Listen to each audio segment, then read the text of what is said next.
Welcome to Samba Samba. Enjoy the video. Place your cap on a flat surface with a towel beneath to protect the fabric. Locate the top button and examine both cap button halves for screws or rivets. Use a 1/8-inch metal punch and a small hammer to carefully loosen rivet heads from the underside. Hold the cap steady with one hand and tap gently 6 times to avoid tearing. Remove the softened rivet remnants with needle nose pliers and a small flat screwdriver. Keep all parts to compare with the 11 mm replacement button. Select the correct 11 mm button, halves that match the cap fabric thickness. Position the cap layers and push the male post through the top fabric alignment hole.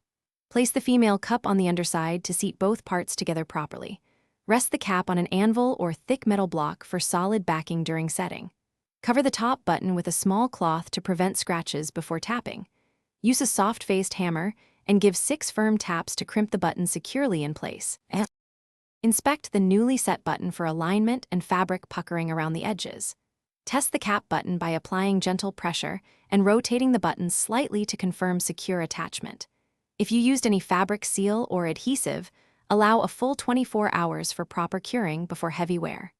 Trim any stray threads and clean the surrounding area with a damp cloth to remove metal dust. Store spare buttons and tools in a labeled bag to simplify future repairs.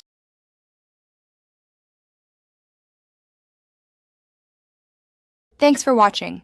Consider subscribing if we helped you.